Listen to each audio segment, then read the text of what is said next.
আর প্রত্যেকবারের মতো এবারের গল্প শুরু ডাউন লালগোলা প্যাসেঞ্জারে, যে গল্প ট্রান্স মঙ্গোলিয়ান রেলওয়ে পৌঁছে যাবে ওয়ার্ল্ডের হাইয়েস্ট মাউন্টেন রেলওয়েতে। আজকে ভিডিওর শুরুতে চাই লাইক, ভিডিওর শেষে চাই কমেন্ট। ভিডিওর শুরুতে চাই লাইক, ভিডিওর শেষে চাই কমেন্ট। আর আমি আজ আপনাদের সবাইকে নিয়ে যাব আমার 19তম দেশ, যেমনটা করেছিলাম আপনাদের কাছে কমিটমেন্ট।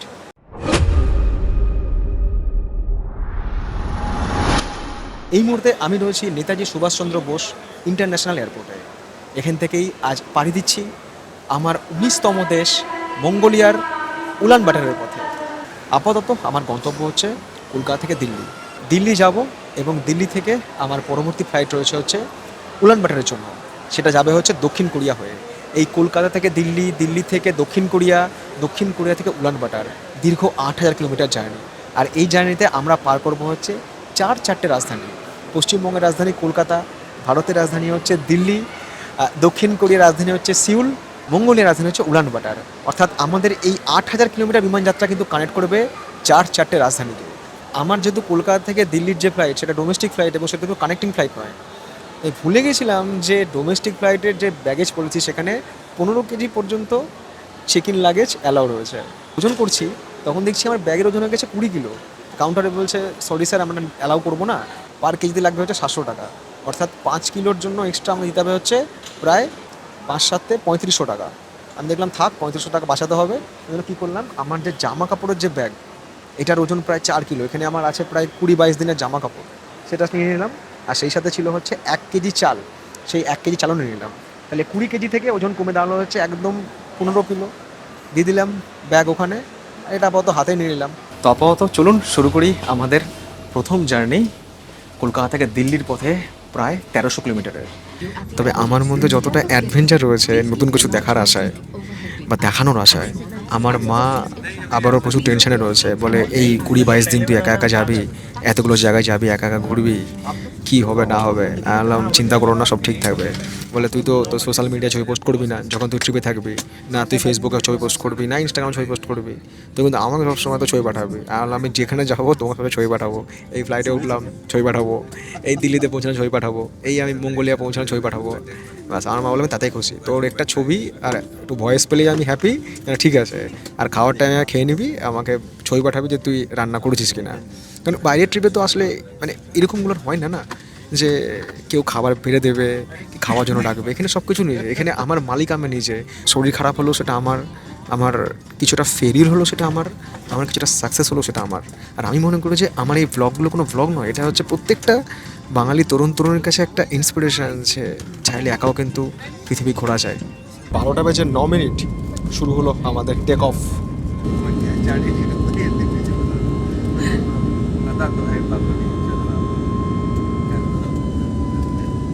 বিদায় কলকাতা। যদি টিকে থাকে তাহলে এই মাসের 21 কিংবা 22 তারিখে আবারও হবে আমাদের দেখা। মেঘের ছায়াটা পড়েছে গঙ্গাতে, কত সুন্দর লাগছে দেখতে, দারুণ একটা সিন। আর নিচে হাওড়া স্টেশন, আর ওইদিকে রয়েছে শালিমার স্টেশন। আজকে ওয়েদারটা ক্লিয়ার, তো খুব সুন্দর সবুজ দেখা যাচ্ছে। শালিমার স্টেশন, হাওড়া স্টেশন, ওই যে ওইদিকে রয়েছে সাঁতরাগাছি।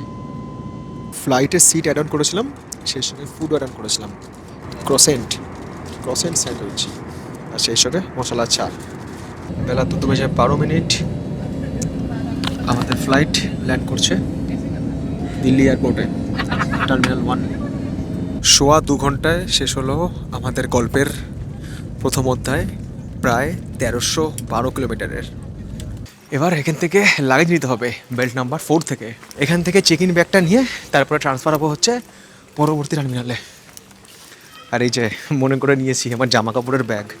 এবার যেখানে যাচ্ছি না সেখানে ঠান্ডা পড়তে পারে, তার জন্য শীতের পোশাকও নিতে হচ্ছে। আর এটা এক্সট্রা 1 কেজি চালও নিয়েছি।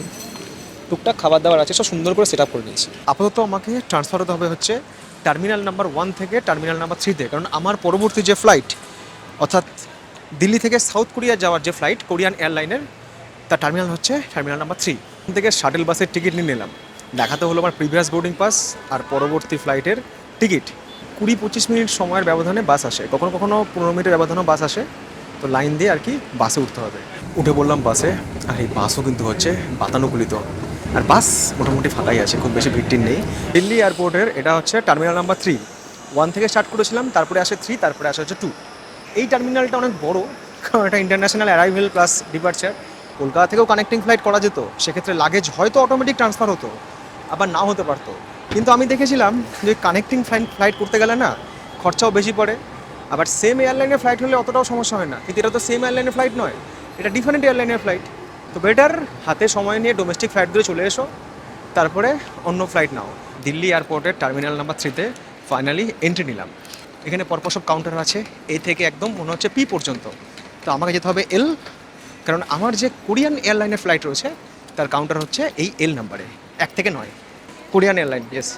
এই হচ্ছে কোরিয়ান এয়ারলাইনের ইকোনমি ক্লাসের এই হচ্ছে লাইন, আর এইদিকে সব কাউন্টার। L14 থেকে হচ্ছে L9। 4:15 সিকিউরিটি কমপ্লিট হলো। কয়েকটা জিনিস আপনাদের বলে দিই। ব্যাটারির তো সমস্ত জিনিস কাছেই রাখবেন, সবাই আপনার যে কেবিন ব্যাগ সেই কেবিন ব্যাগে যাবে। আর যারা লুজ ব্যাটারি ক্যারি করেন না, ধরুন আপনি ড্রোন ফ্লাই করবেন, লুজ ব্যাটারি ক্যারি করছেন, তো সেক্ষেত্রে একটা এরকম ব্যাগ কিনতে পারেন। হ্যাঁ, এটার নাম হচ্ছে লিপো সেফ ব্যাগ। এই ব্যাগটা কিন্তু অনলাইনেও পাওয়া যায়, আবার অ্যামাজনেও পাওয়া যায়। আমি একটু ব্যাগটা দেখিয়ে দিই। এরকম দেখতে হচ্ছে ব্যাগ, যার মধ্যে আমি আমার ড্রোনের ব্যাটারি রেখে দিয়েছি। এগুলো হচ্ছে সেফটির জন্য। আর যা কিছু ইলেকট্রনিক্স আইটেম রয়েছে, লাইক মাইক্রোফোন, তারপরে হচ্ছে নানা রকম কেবেলস, এই কেবেলসগুলো একটা ব্যাগে নিয়ে নিয়েছি, যত রকম ইউএসবি কেবেল হয়। ইন্টারন্যাশনাল ট্রাভেলের ক্ষেত্রে আরও একটা ইম্পর্টেন্ট জিনিস, এই যে পাওয়ার ব্যাঙ্ক ইউজ করছেন, সবসময় চেষ্টা করবেন এমন পাওয়ার ব্যাঙ্ক কিনতে যার ওয়াট যেন 150 নিচে থাকে। আর পাওয়ার ব্যাঙ্কের পেছনে যে লেখাগুলো রয়েছে, অর্থাৎ কোন কোম্পানির পাওয়ার ব্যাঙ্ক, এর ক্যাপাসিটি কত, এটসেট্রা, এই লেখাগুলো যেন মুছে না যায়। এগুলো যদি মুছে যায় তাহলে কিন্তু সেই পাওয়ার ব্যাঙ্ক ইন্টারন্যাশনাল ট্রাভেলের ক্ষেত্রে বাজেয়াপ্ত হয়ে যায়, যেমনটা আমার সঙ্গে চায়নায় হয়েছিল। ট্রাভেল উইথ কৌশিক থাকতে টেনশন নেওয়ার কোনো দরকার নেই, বিশেষ করে যারা মঙ্গোলিয়া বা অন্যান্য ইন্টারন্যাশনাল ট্রিপ প্ল্যান করছেন, কারণ আমার কাছে যাহা মঙ্গোলিয়া তাই হচ্ছে মঙ্গল কোট। আপাতত যাবো হচ্ছে টার্মিনাল নাম্বার 3 এর এনক্লাম লাউঞ্জে। দিল্লি এয়ারপোর্টে টার্মিনাল নাম্বার 3 এনক্লামের লাউঞ্জ, ইন্টারন্যাশনাল লাউঞ্জ। দেখুন এখানে কিন্তু প্রচুর সিট ফাঁকা, ডোমেস্টিকের মতো কিন্তু এখানে ভিড় গিজগিজ করছে না। আর ওখানে ডিসপ্লে বোর্ড আছে, ওখানে কিন্তু ফ্লাইটের টাইমও শো করছে। তার আগে বলি যে ইমিগ্রেশন অভিজ্ঞতা, এটা খুব ইন্টারেস্টিং একটা পার্ট। মঙ্গোলিয়ার জন্য তো আপনারা জানেন যে ই ভিসা করলেই হয়, তো আমি অনলাইনে ই ভিসা করেছিলাম। এবার আমার তো দুটো পাসপোর্ট, তো দুটোই আমি সঙ্গে নিয়ে ট্রাভেল করি। এটার পেজ কমে এসছে বলে আমি একটা নতুন করে পাসপোর্ট করেছিলাম। এবারে মঙ্গোলিয়ার যে ই ভিসা সেটা আমি অনলাইনে অ্যাপ্লাই করেছি, কিন্তু সেই ই ভিসা যে আমি অ্যাপ্লাই করেছি সেখানে আমার পুরনো পাসপোর্টের নাম্বার আছে। কারণ আগে যেখান থেকে আমি অনলাইনে ভিসা অ্যাপ্লাই করতাম ই ভিসা, সেটা ক্ষেত্রে আমি আগের পাসপোর্ট ইউজ করতাম, তো ওদের ওখানে ডেটাটা স্টোর আছে। আমি ডাউনলোড করেছি, আমি প্রিন্টও করেছি, আমি খেয়াল করিনি ওখানে আমার আগের পাসপোর্টের নাম্বার আছে। এবার চেক ইন কাউন্টারে বলছে যে আপনার এটা তো আগের পাসপোর্টের নাম্বার, তাহলে আপনি যে এবারের ফ্লাইট টিকিট কেটেছেন সেটা কোন পাসপোর্ট দিয়ে? আলাম নতুন পাসপোর্ট দিয়ে, নতুন পাসপোর্টের নাম্বার দিয়ে, মানে দুটো ডেটা মিসম্যাচ করছে। তারপরে এলাম ইমিগ্রেশনে, তো ওখানেও কোনো সমস্যা হলো না, বললো না কোনো সমস্যা হবে না, আপনাকে তো দুটো পাসপোর্ট একসাথে ক্যারি করছেন। স্ট্যাম্প মেরে দিল আমার বোর্ডিং পাসে, আর সেই সাথে আমার পাসপোর্ট। আর আমার এখান থেকে বোর্ডিং শুরু হবে হচ্ছে বিকাল 6:15। তার আগে জমিয়ে খাওয়া দাওয়া করে নিই শেষবারের মতো, ভারতের মাটিতে বসে খাওয়া দাওয়া। কারণ এরপরের খাওয়া দাওয়া হবে হচ্ছে ফ্লাইটে, মানে আকাশপথে, তারপরে হচ্ছে অন্য দেশে পৌঁছে। এখানে নিয়ে এসেছি মটর পনির, এটা হচ্ছে কেরালা স্টাইলের ফিশ কারি, ওদিকে হচ্ছে চিকেন রোগান জোশ, এদিকে হচ্ছে ফ্রাইড রাইস, আর হচ্ছে সাদা ভাত। 6:15 থেকে বোর্ডিং শুরু হবে, 6:17 বেজে গিয়েছে। এবার যাওয়া যাক গেট নাম্বার 9-এর কাছে। দিল্লি থেকে ফ্লাইট প্রথমে যাবে হচ্ছে সাউথ কোরিয়া, নম্বর হচ্ছে K498। মানে এই ফ্লাইটটা সাউথ কোরিয়া পর্যন্তই, সাউথ কোরিয়া থেকে আবার এয়ারক্রাফট চেঞ্জ হবে। বাট টিকিট যখন আমি বুক করেছি এই এয়ারলাইনে, সেটা কিন্তু একটাই টিকিট, মানে সেম পিএনআর। চলে এসছি গেট নাম্বার 9-এর কাছে, এখন জোন 1-এর বোর্ডিং শুরু হয়ে গেছে। আর এই হচ্ছে ফ্লাইটের কালার, নীল সাদা। যতই নীল সাদা থেকে দূরে পালাও, নীল সাদা ছাড়বে না। দিল্লি থেকে মঙ্গোলিয়া পর্যন্ত আমার এই ফ্লাইটে ভাড়া পড়েছে 42,200 টাকা। আর দিল্লি থেকে দক্ষিণ কোরিয়া মানে হচ্ছে সিউল, আকাশপথে দূরত্ব হচ্ছে 4,652 কিলোমিটার। দিল্লি থেকে ছাড়ার পর আমাদের ফ্লাইট যাবে হচ্ছে নেপালের দিকে, তারপর আমাদের ফ্লাইট যাবে হচ্ছে তিব্বতের যে মালভূমি, সেই তিব্বতের মালভূমির একটা অংশ দিয়ে, এবং চীনের যে উহান কিংবা শিয়ান, এই দুটো শহরের কোনো একটা সাইড দিয়ে এই ফ্লাইটটা যাবে।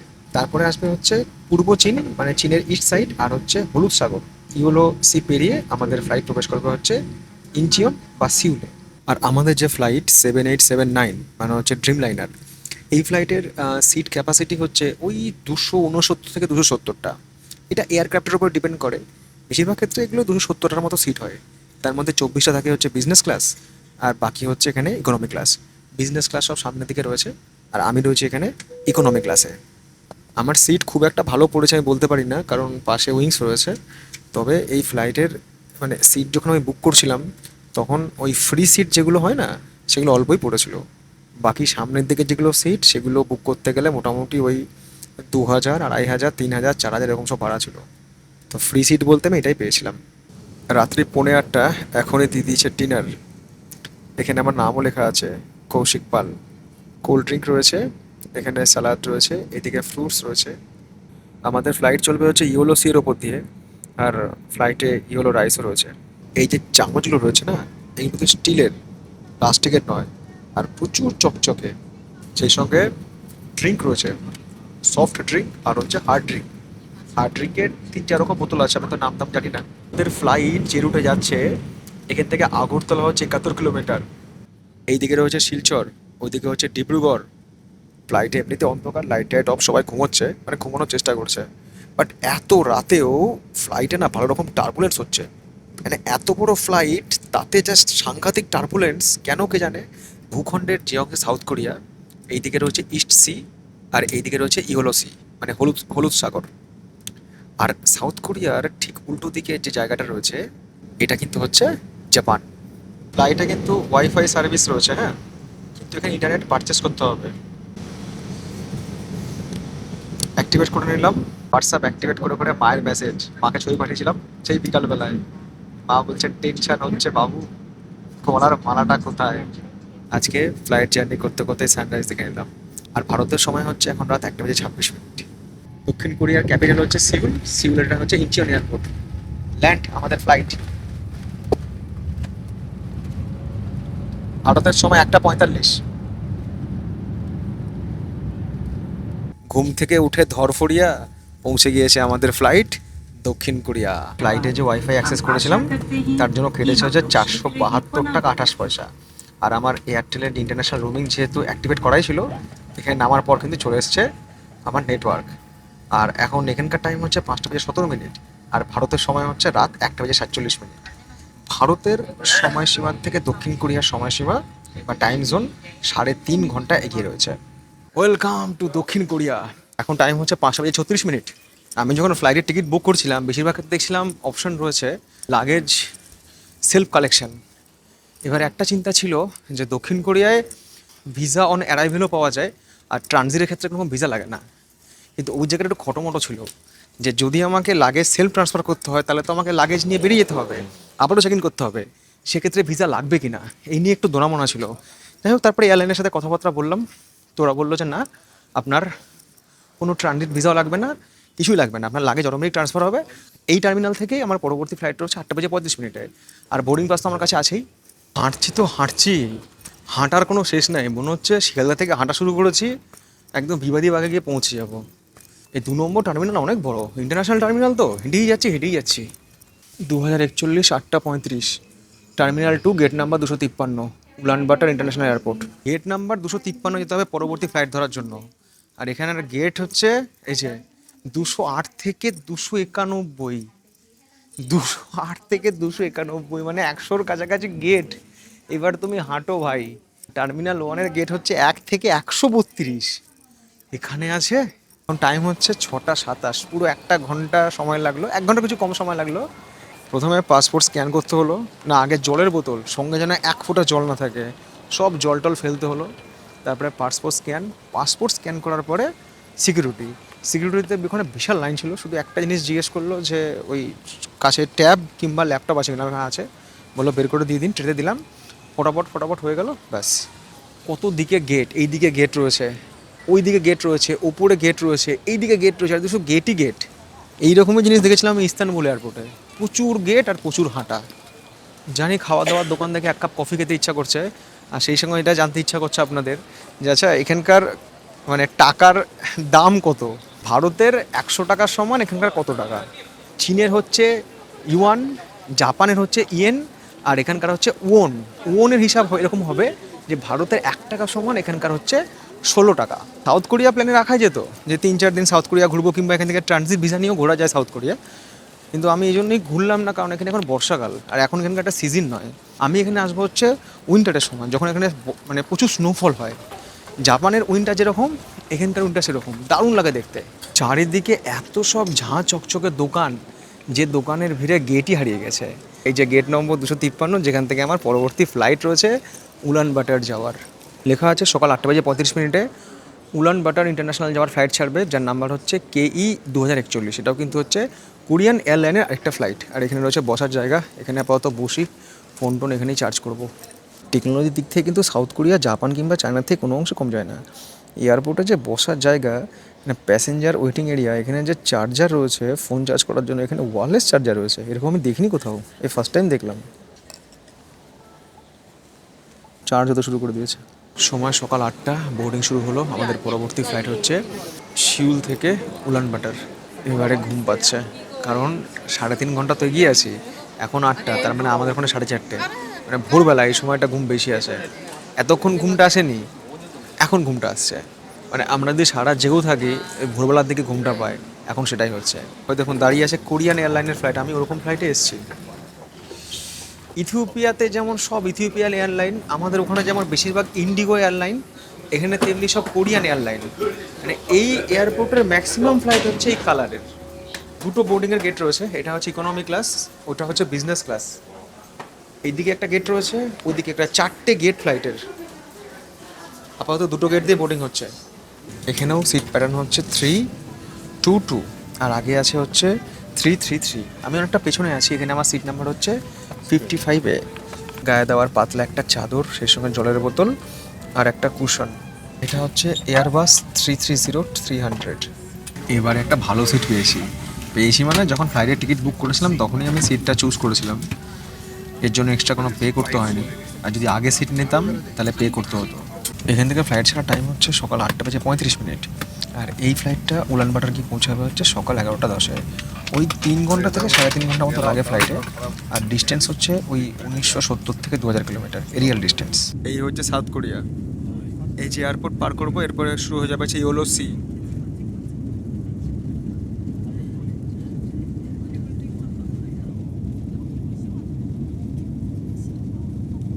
প্রত্যাশার মতোই এই ফ্লাইটেও প্রাতরাশ দিয়েছে।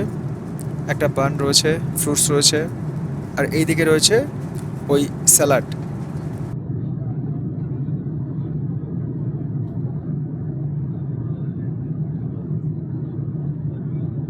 মঙ্গোলিয়াকে বলা হয় নীল আকাশের দেশ, কারণ এখানে 365 দিনের মধ্যে প্রায় 250 দিনই আকাশ একদম মেঘিন থাকে, পরিষ্কার আবহাওয়া থাকে, তাই বলা হয় হচ্ছে নীল আকাশের দেশ। তো এই হচ্ছে মঙ্গোলিয়া।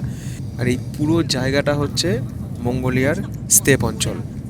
ভারতের আয়তন হচ্ছে 32 লক্ষ বর্গ কিলোমিটার, আর মঙ্গোলিয়ার আয়তন হচ্ছে প্রায় 16 লক্ষ বর্গ কিলোমিটার।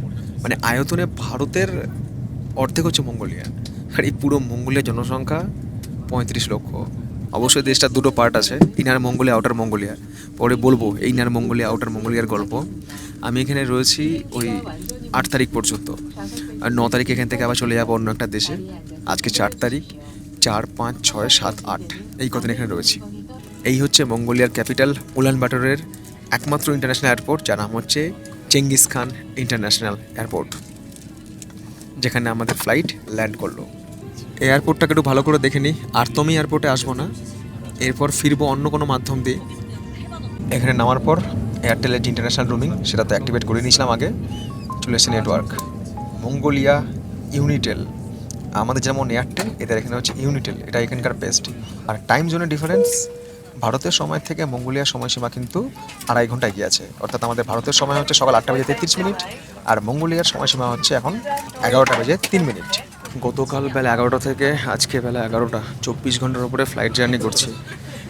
3 flight journey, 8,000 kilometre.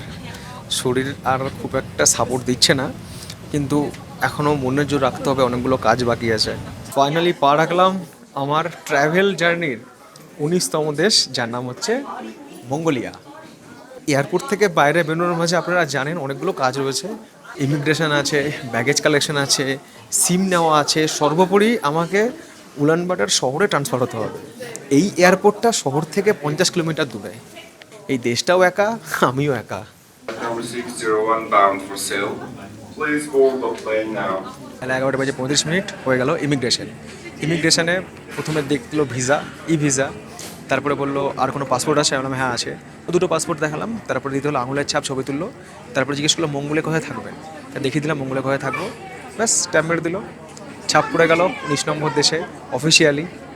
আপাতত চলে এসেছি এখানকার লাগেজ বেল্টের কাছে, বেল্ট নাম্বার বি, যেখান থেকে লাগেজ নিতে হবে। প্রচণ্ড স্লো বেল্ট ঘুরছে, খুবই আস্তে আস্তে, আমার ভাগ্যের চাকার মতো। দেখা যাক ব্যাগ কখন আসে। আয় ব্যাগ আয়, আয় ব্যাগ আয়। এই হচ্ছে ব্যাগের স্পিড। এখানে ব্যাগের অপেক্ষায় শৈশব থেকে কৈশোর, কৈশোর থেকে যৌবন, যৌবন পেরিয়ে বার্ধক্য হয়ে মানুষের শ্মশান যাত্রার সময় চলে আসবে। সে যে কি স্লো, ব্যাগ আসছে তো আসছেই, লোকজন গালে হাত দিয়েই হয়ে বসে পড়েছে কখন ব্যাগ আসবে। যার আগে থেকে ক্যাব বুক করে রাখবে সেই ক্যাব চালক কিন্তু এখানে এসে আর কি হাতে বোর্ড ব্যবহার করবে যে আমি আপনার জন্য ওয়েট করছি। বাট আমার জন্য কেউ ওয়েট করবে না, কারণ আমি তো ক্যাব বুক করিনি। এখানে মানে অ্যাডভান্স ক্যাব বুক করে রাখা যায়, বাট আমার দরকার পড়েনি।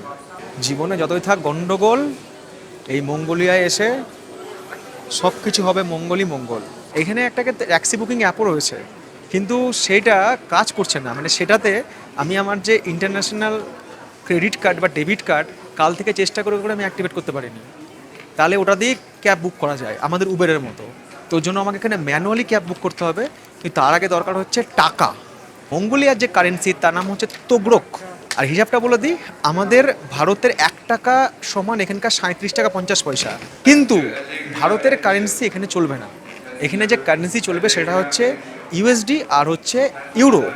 তো সেই জন্য আমি কিন্তু সঙ্গে এবার ইউএসডি নিয়ে এসেছি।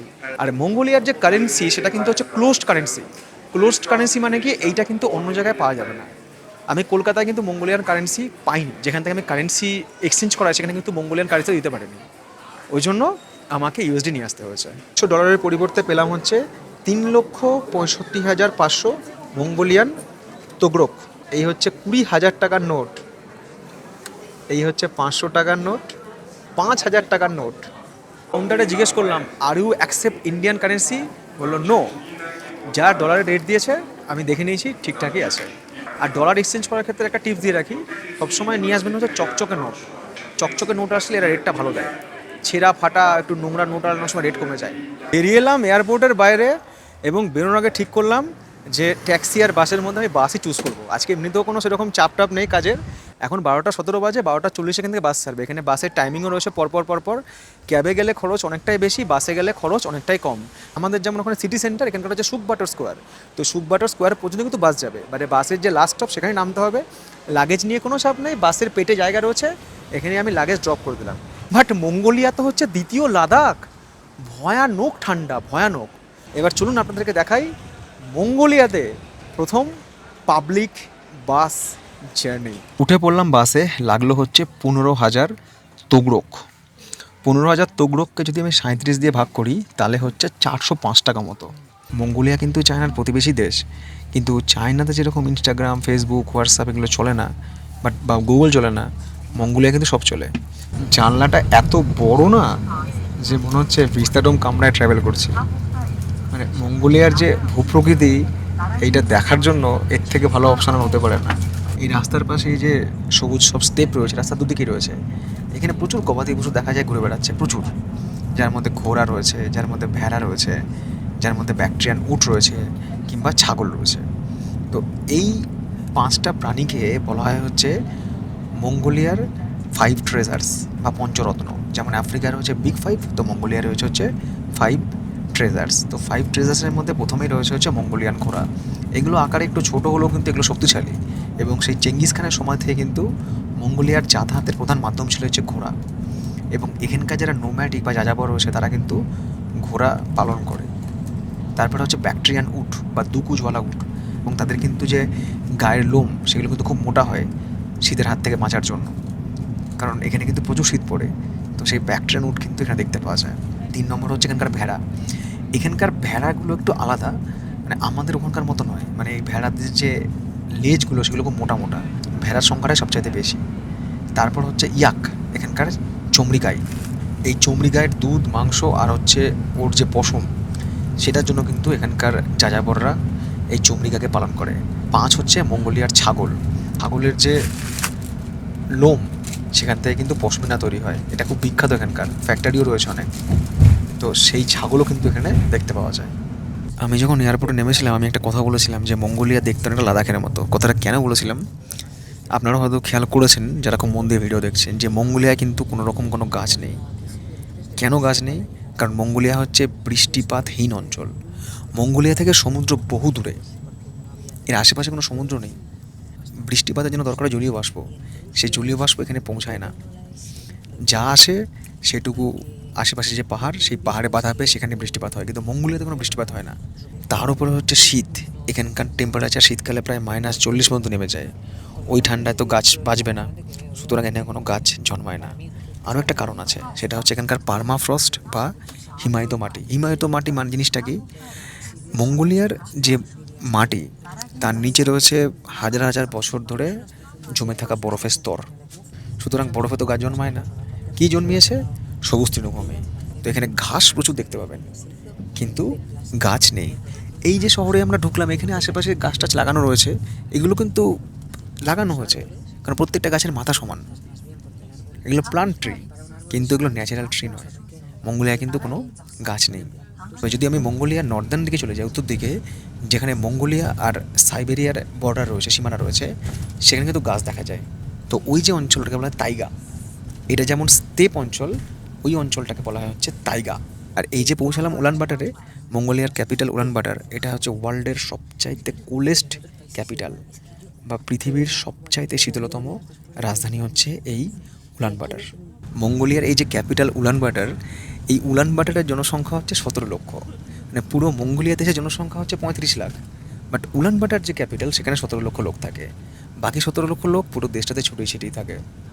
পৃথিবীর সবচাইতে কম জনঘনত্বের দেশ হচ্ছে এই মঙ্গোলিয়া।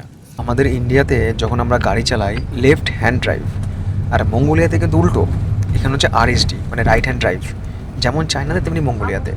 কিন্তু এখানে একটা ইন্টারেস্টিং জিনিস আছে, সেটা হচ্ছে এখানে বেশিরভাগ গাড়ি জাপান থেকে ইম্পোর্ট করা হয়। এখানে যত গাড়ি চলে বেশিরভাগ সেকেন্ড হ্যান্ড গাড়ি জাপান থেকে আসে। তো জাপানে হচ্ছে আবার যে গাড়ির স্টিয়ারিং, সেটা আবার হচ্ছে ডান দিকে। তো এখানে এসে একটা জিনিস দেখা যায়, গাড়ি চলছে রাইট হ্যান্ড ড্রাইভ, তাহলে সেখানে ড্রাইভার কোন দিকে বসে? বাঁ দিকে, কিন্তু ড্রাইভার বসে হচ্ছে ডান দিকে। ব্যাপারটা একটু রিস্কি, বাট এরা সেটা অ্যাডজাস্ট করে নিয়েছে। এই যে গাড়িটা আছে দেখুন, ডান দিকে ড্রাইভার বসে আছে, কারণ এখানে জাপান থেকে গাড়ি সব ইম্পোর্ট করা হয়, সেকেন্ড হ্যান্ড গাড়ি। সব ড্রাইভার ডান দিকে, ডান দিকে রাস্তা ধরে চলছে, ড্রাইভার ডান দিকে বসে আছে। অদ্ভুত জিনিস।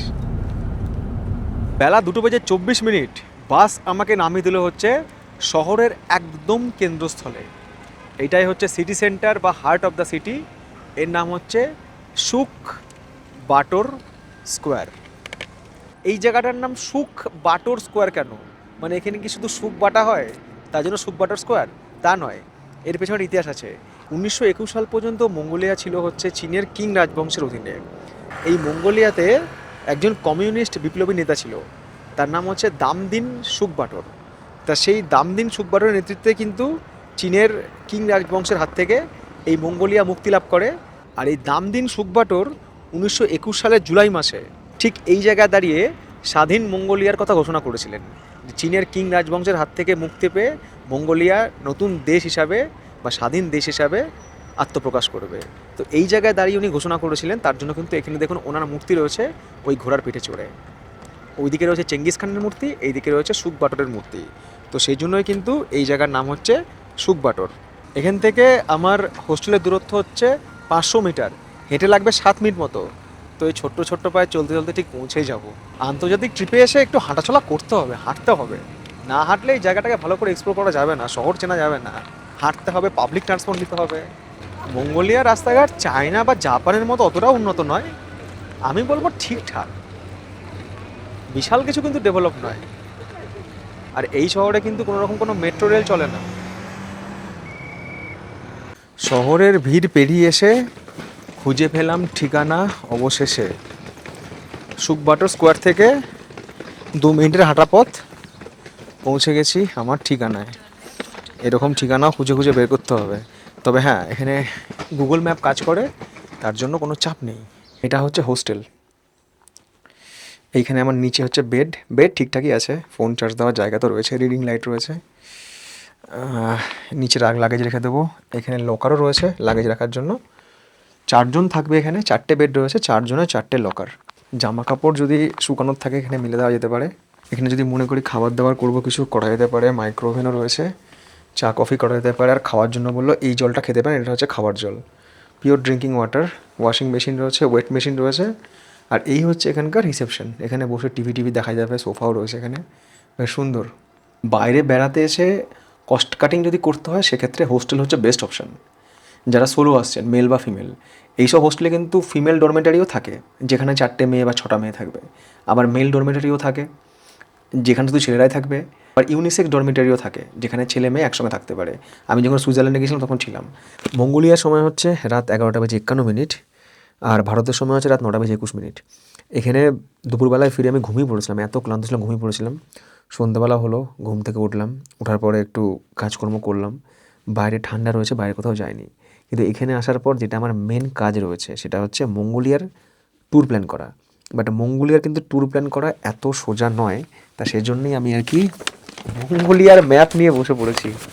এই যে ম্যাপ অফ মঙ্গোলিয়া, এত বড় একটা জায়গা, যেখানে একদিকে রয়েছে রাশিয়া, একদিকে রয়েছে সাউথ কোরিয়া, এদিকে রয়েছে নর্থ কোরিয়া, এদিকে জাপান, এই দিকটা পুরো রাশিয়া, আর নিচের দিকটায় রয়েছে হচ্ছে চায়না। এই হচ্ছে ইনার মঙ্গোলিয়া, এটা কিন্তু হচ্ছে চায়নার পার্ট, এই ইনার মঙ্গোলিয়া। আর এইটা হচ্ছে আউটার মঙ্গোলিয়া, মানে এটা হচ্ছে স্বাধীন মঙ্গোলিয়া। তো আমরা এই মুহূর্তে এখানে রয়েছি, এই হচ্ছে উলানবাটার। এবার এই আশেপাশে বিরাট বড় এরিয়া রয়েছে। এবার তার মধ্যে কোন কোন জায়গায় ট্যুরিস্ট যেতে পারবে, কোন কোন জায়গায় আমি আপনাদের দেখাতে পারবো, তার জন্য কিন্তু এখানে বসে পড়েছি। কারণ আমি চাই যে আগামী 3টে বা 4টে পর্বে যখন মঙ্গোলিয়া আপনাদের সাথে শেয়ার করব, তো এখানকার যেটা বেস্ট এক্সপিরিয়েন্স হয়, এখানকার যে গোবি মরুভূমি, সেখানকার যারা নোম্যাডিক ফ্যামিলি রয়েছে তাদের জীবনযাত্রা, তারা যেখানে থাকে, গের এবং যা কিছু রয়েছে সব কিছু কিন্তু আমাদের এই মঙ্গোলিয়ার পর্বে কভার করা। এখানকার সময় হচ্ছে রাত 12:25। ফাইনালি সমস্ত প্ল্যান ট্যান কমপ্লিট করলাম। এবার এত রাতে দেখুন রান্নাবান্না করার আমার ইচ্ছে নেই, তার জন্য আজকে ডিনার নিলাম হচ্ছে মুড়ি আর চানাচুর। তো এই দিয়ে আজকে ডিনার করব। দেখা হচ্ছে আপনাদের সাথে আগামীকাল, অর্থাৎ 5ই জুলাইয়ের সকালে আমাদের মঙ্গোলিয়ার অভিযান নিয়ে। সবাইকে টাটা, গুড নাইট।